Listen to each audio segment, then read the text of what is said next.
गुरुजी मैं पानी का लोटा चढ़ाते चढ़ाते मेरा पूरा कम से कम मेरे को 8 साल हो गया और मेरी जिंदगी में सुख बिल्कुल नहीं आया।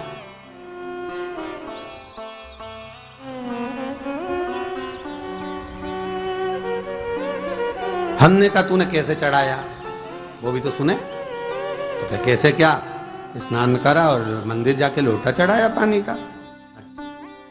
अब मैंने कहा तू चुप रहे। उसके पति, यहीं की इसी ऑफिस की बात है, भवानी मंडी से, उसके पति से पूछा, हाँ जी वर्मा जी सही बताओ पत्नी लोटा कैसे चढ़ाई। गुरु जी ना जाने कहाँ के महाराज के चक्कर में पड़ी, लोटा भर के पानी चढ़ाने जाए, नहाने के बाद बच्चा इतना सा रो रहा, चिल्ला रहा, पर उसको टच तक नहीं करे, किसी चीज के नहीं छुए, और बिल्कुल कोरी की कोरी साड़ी पहने, धुली हुई, पहले ही बाथरूम में टांग के धर दे, उसको कोई छू नहीं सकता, टाविल टच नहीं कर सकता, और ऐसी जाके शंकर जी के फिर लोटा चढ़ाए। मंदिर में अगर किसी ने छू लिया तो वापिस आ जाए, नहाए धोए फिर जाए। मैंने कहा बस अब तो तू ऐसी जिंदगी भर चढ़ाती रहे तो भोलेनाथ आएगा ही।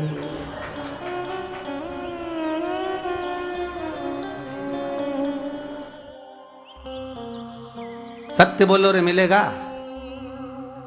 कई लोगों ने पूछा शंकर को रिझाने के लिए कौन से कलर के कपड़े पहने कि शिव राजी हो जाए।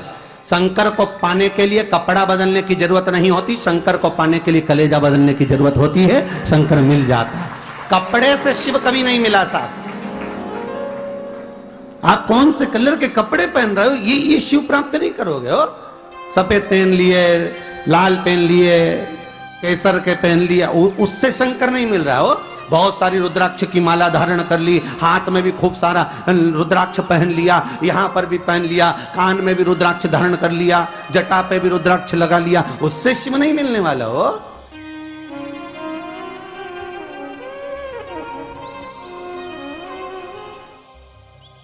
अरे भाई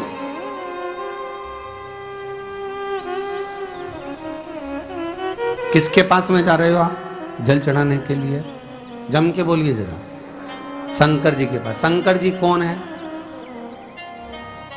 तुम्हारे कौन से मतलब नहीं है। भगवान को तो केवल इतना मतलब है कि आप मन कैसा लेकर आए हो। ये तन साफ करने से, स्नान करने से, खूब रगड़ रगड़ के नहाने से, लक्स पेयर से खूब घिस घिस के नालों ने, क्रीम ने, पाउडर, डेंटिंग पेंटिंग करके फिर भगवान के पास जाओ और बढ़िया 2-4 घंटे तक फैशन करके भगवान को रिझाओ। भगवान रिझेगा? अरे गर्ग संहिता में लिखा है कि शंकर को एक बार प्रणाम करने का फल क्या है कि 10 अश्वमेध यज्ञ के स्नान का जो फल होता है वो मात्र शंकर को प्रणाम करने से मिल जाता है। कितना? 10 अश्वमेध यज्ञ के स्नान का जो फल है शंकर को मात्र प्रणाम करने से मिल जाता है। पर गर्ग संहिता कहती है कि 10 अश्वमेध यज्ञ के स्नान के बाद भी मनुष्य का जन्म वापिस मिल सकता है। मतलब वापिस तुम्हारा जन्म हो सकता है, किसी भी रूप में हो, जन्म हो सकता है। पर शिव पुराण कहती है, गर्ग संहिता कहती है, स्कंद पुराण कहती है, नर्मदा पुराण कहती है कि महाराज इतना जरूर है कि शिव को प्रणाम करने का फल उतना है कि 10 अश्वमेध यज्ञ के स्नान का फल मिल जाता है। पर गर्ग संहिता कहती है कि शंकर के चरणों में अगर प्रणाम कर लिया तो ये पक्का है कि अश्वमेध यज्ञ का फल भले कट जाए पर शंकर के प्रणाम का फल नहीं कटता, उसका वापिस जन्म नहीं होता और वो शिव का हो जाता, वो शंकर का हो गया, फिर उसका जन्म नहीं है महाराज।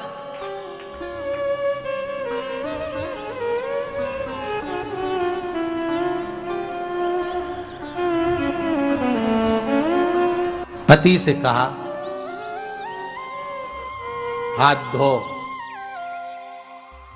स्नान कर लो जल्दी से, फिर अपन को चलना है मंदिर। पति बोला नहा लिया एक बार तो दूसरी बार फिर से नहा लो।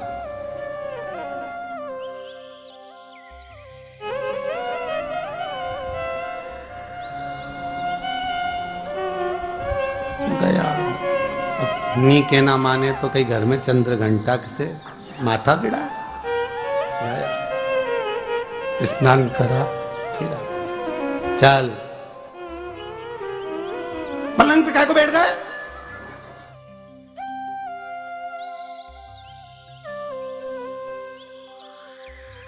पलंगी तो है।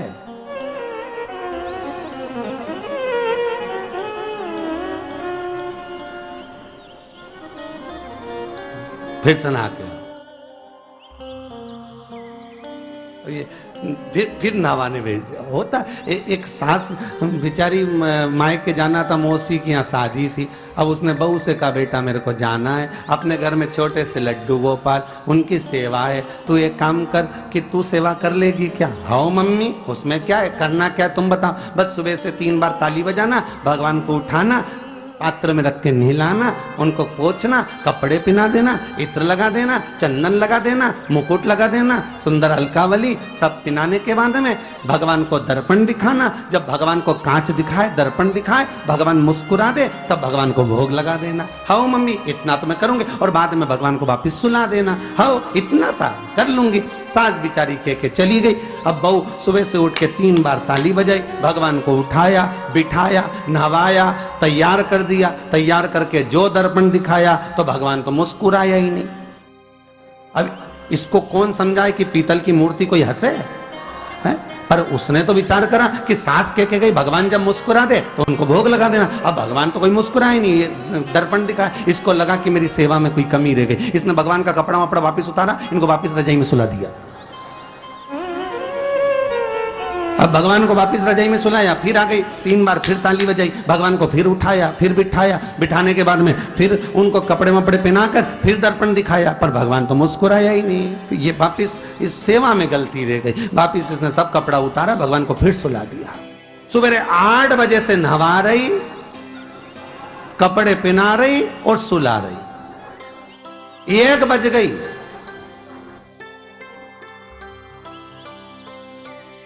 कुछ गलती रह गई होगी अपने सास के। अब की बार फिर भगवान को नहवाया। भगवान भी मन में सोचे नहवाई नहवा रही, खवा तो कछु ना रही। 28 बार नहवा दिया। इसके बाप का क्या जाए, 29 बार भी नहवा देगी। सर्दी होगी तो हमको होगी, इसका क्या जाए। नहवा ही रही है और खवाती कुछ नहीं, फिर सुला देती है, फिर ताली बजा। अब क्या फिर आ गई और 29वीं बार फिर बैठ गई और फिर भगवान को नहवाया, कपड़े पहनाया और पहनाने के बाद भगवान का श्रृंगार करके जैसे ही दर्पण उठाया, उठा के जो भगवान को दिखाने लगी, भगवान ने मन में सोचा अब की बार तो हंसी दूंगा, चाहे कुछ भी हो जाए। और भगवान दोनों दांत दिखा दिया। जैसे ही भगवान ने दांत दिखाया, इसने दर्पण रखा और जल्दी से भोग लाई, भगवान के जिमाया। भगवान के जिमाया, जिमने के बाद भगवान को फिर वापस सुला दिया। अब ये सुबह से जैसे ही आए तो भगवान पहले ही मुस्कुरा के, क्योंकि भगवान को मालूम है नवाएगी 25 बार का मतलब उससे चंद हंसी दो, हंसने में क्या जाता। तो भगवान पहले से मुस्कुरा के बैठ जाए। अब एक दिन सास आ गई। सास ने कहा बहू अब सेवा मैं कर लूंगी। हाँ मम्मी कर लो। मम्मी सेवा करने बैठी। मम्मी ने भी स्नान कराया, श्रृंगार करा, कपड़े पहनाए, मुकुट लगाया। सब लगाने के बाद जैसे ही सास कांच दिखाने के लिए दर्पण को उठाई, इतने में से मूर्ति में से आवाज आई, दर्पण तो तेरी बहू दिखाएगी, उसको बुला दे, बहुत जोरदार दिखाती, वो दिखा सकती, तू वापिस धर दे दर्पण, तेरे बस का नहीं। भगवान को भी लगा कि भैया सामने, अब इसमें कोई दिखावा था क्या? प्रेम, वात्सल्य था। भगवान भक्ति के बल पर ही था। फिर बैठ गए पलंग पे, नाव वापिस। नाते नाते चले, मंदिर पहुंच गए और राम बेलपत्तर तो घर धरी आई। जैसे ही बोली बेलपत्तर घर धरी आई, पति इसको घूर के देखा, 2 बार नवाया है और बेलपत्तर रखी आई घर।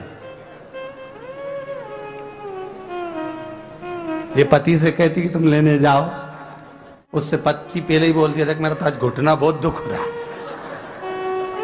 बहुत घुटना दुख रहा।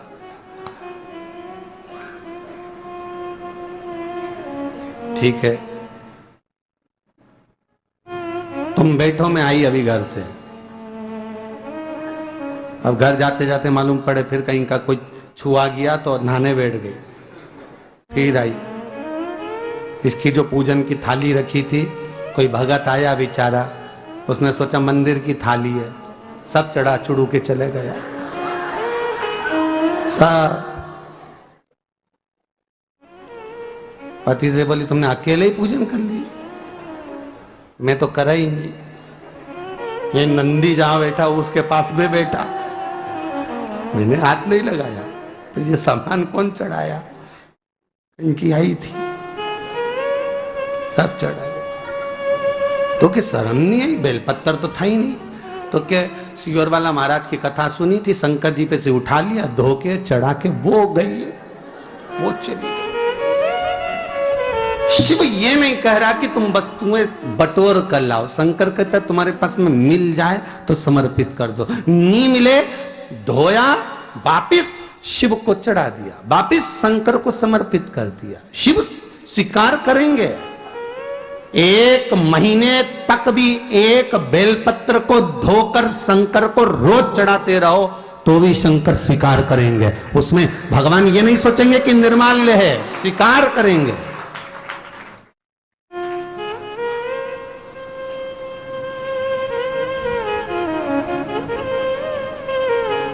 पर इसका मतलब ये नहीं है कि तुम मंदिर की, घर से अगर पास में लगी हो, नजदीक में लगी हो, 8, 10, 15 घर छोड़कर कुछ थोड़ी दूरी पर भी बेलपत्र लगी हो तो लेकर जरूर जाना, नहीं तो कहीं कहीं की इतनी आलसन। उन्होंने कहा सियोर वाला महाराज बोला तुम तो उठा उठा के चढ़ा दो, तो भगवान के मंदिर में ही बेलपत्र नहीं जाए मालूम पड़े हो, तो ऐसा नहीं है कि नहीं जाए, वाला जाओ, पास में लगी हो तो लेकर जरूर जाओ।